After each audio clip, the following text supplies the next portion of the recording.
From my perspective, and I love that you framed it that way, right? I think our work at LCA is about collective action and collective leadership. And we believe in the dignity, the agency, and the importance of everyone having a voice. And so, from my perspective, what I can share is that we have been dealing with a backslide in our political institutions for several years. Some may say as long as 10 years. But if I want to be more specific, since the assassination of the Haitian president in 2021, there was created a huge political vacuum, kind of a fight for power that unfortunately was not responded to in a constitutional way. And so, whether you agree or disagree with the different people who could have jockeyed and should have jockeyed for power, that vacuum was left unfilled to this day. And so, we have a situation where gang control is now the norm across, especially not just the physical land that is our capital city and its metropolitan areas, but there's a direct attack on anything that could be established as a public institution, whether it is elected officials, whether it's elections, period, whether it is the actual physical building in which different things take place, whether it's the judicial power, the executive branch, whether it is on the ports, the airports, everything is under attack. Our schools, our hospitals, our fuel, and anything that could provide supplies and groceries and food, right, to our people. And so what has now happened, many people would call it just a humanitarian crisis, but the roots of it are seated in political power, right? And the fact that the majority of our people as Haitians have not had a say in making sure that the right leadership has been established for normalcy and calm to be the norm. And so today, what is existing is that Port-au-Prince as a capital city is not functioning. We don't have a functioning state.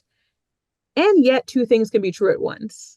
I'm grateful that at LCA we work in the Altibonite and Central Plateau. We work with a network of 116 partner schools and over 600 civic leaders equipped through our programming. And they work every day.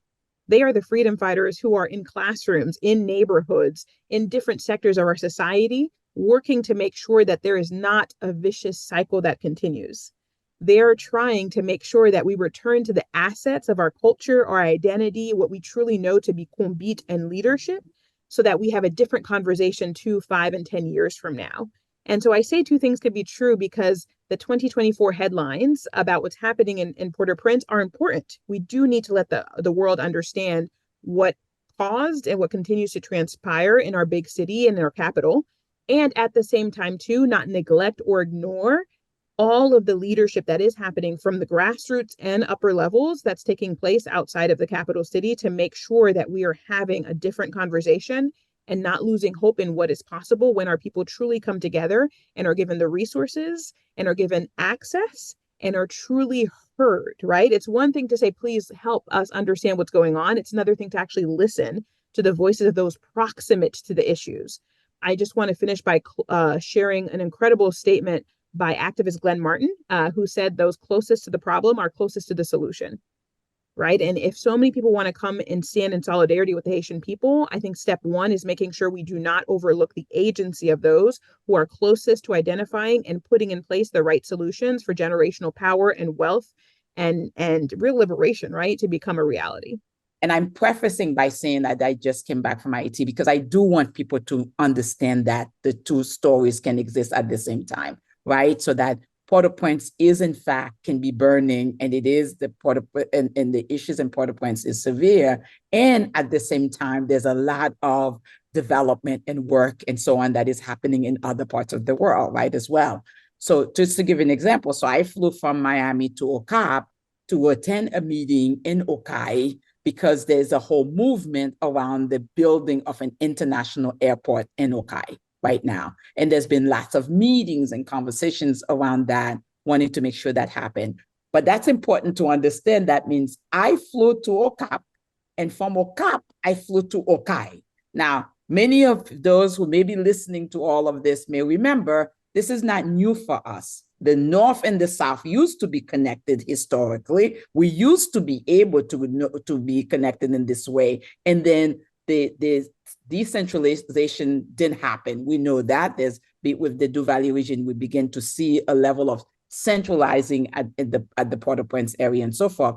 So this moment is actually allowing for some of that decentralization and connection to take place because Sunrise is flying Okap Okai right now, right? That is allowing individuals from one part of the area to go to the other part of the area as well. And to Najean's point, I mean, the Okai and Okap were booming. People were in the streets. People were going to school. Businesses are open. People are going to work. The farmers are doing what they need to do, right? And so on. Because when we use the word like humanitarian crisis to the international community, it oftentimes means one thing.